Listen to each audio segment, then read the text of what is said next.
Assalamualaikum warahmatullahi wabarakatuh. Kali ini kita masih melanjutkan pembahasan mengenai transformasi geometri dengan pokok bahasan dilatasi. Nah, dilatasi ini bisa disebut juga sebagai perkalian. Coba amati contoh dilatasi yang sering kita jumpai dalam kehidupan sehari-hari. Di sini sudah ada gambar cincin. Cincin ini ada yang ukurannya besar, ada juga yang ukurannya kecil. Nah, dilatasi ini adalah perubahan skala atau perubahan ukuran, bisa diperkecil, bisa juga diperbesar. Kemudian untuk foto pun sama, ada foto yang ukurannya besar seperti 10R, 20R, ada juga yang ukurannya kecil seperti 4x3 ataupun 2x3. Atau kalian pernah melihat sebuah miniatur pesawat? Nah, ini bentuk miniatur pesawat ini sama persis dengan bentuk pesawat aslinya. Ini merupakan contoh dilatasi yang diperkecil. Atau mungkin juga sebuah balon ada mikroskop.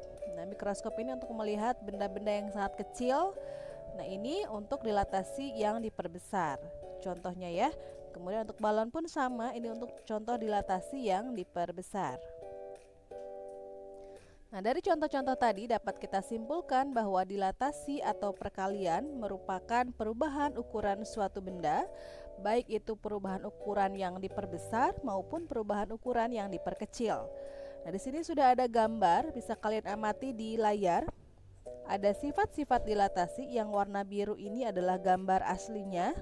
Kemudian dengan K ini adalah skalanya ya, faktor dilatasi.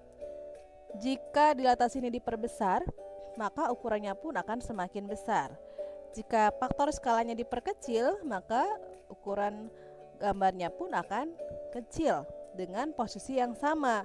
Tetapi jika faktor dilatasinya negatif, ini ukurannya letaknya akan terbalik.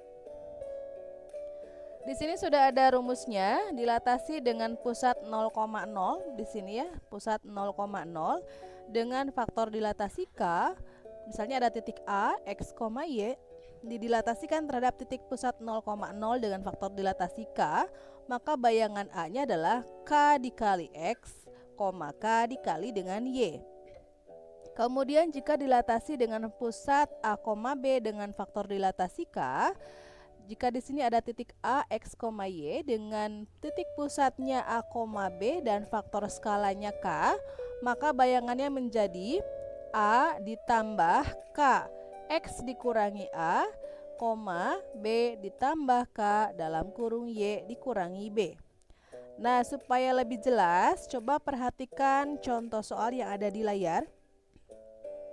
Di sini sudah ada contoh dilatasi titik yang melalui titik pusat 0,0.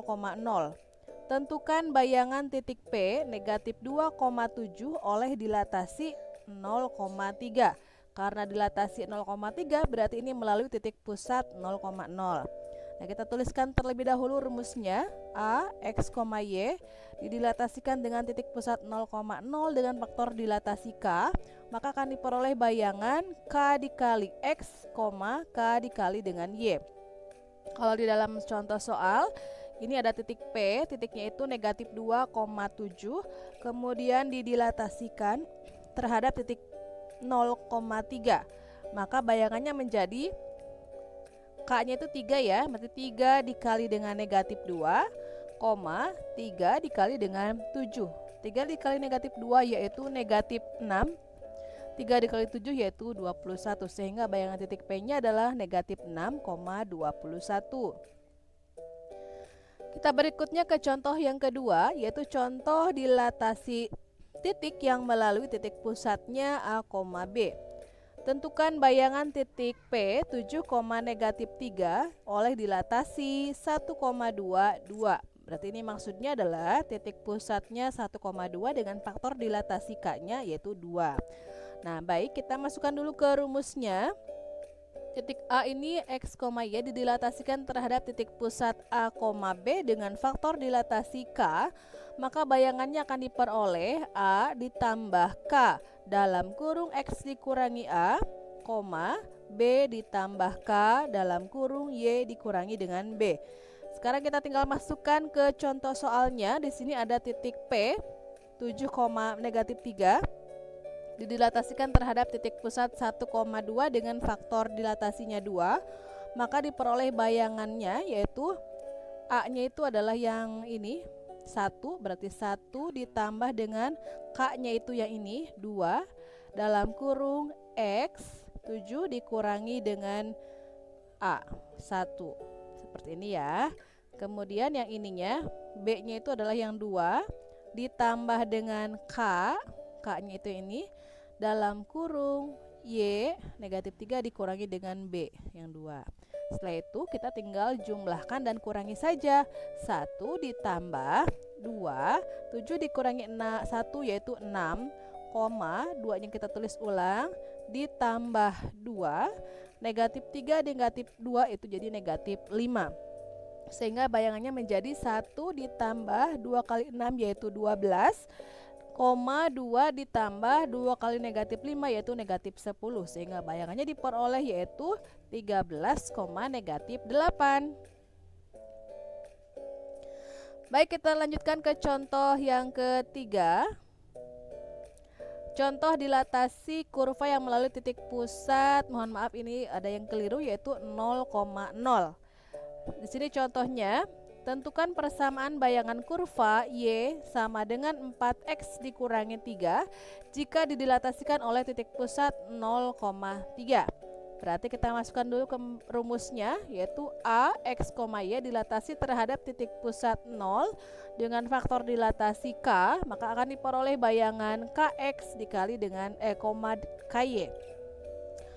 Nah, karena ini berupa kurva, kita misalkan terlebih dahulu, misalkan titik X1 dan Y1 yang ada pada kurva Y sama dengan 4X dikurangi 3 itu adalah X1 aksen itu sama dengan bayangan X1, Y1 aksen sama dengan bayangan Y1.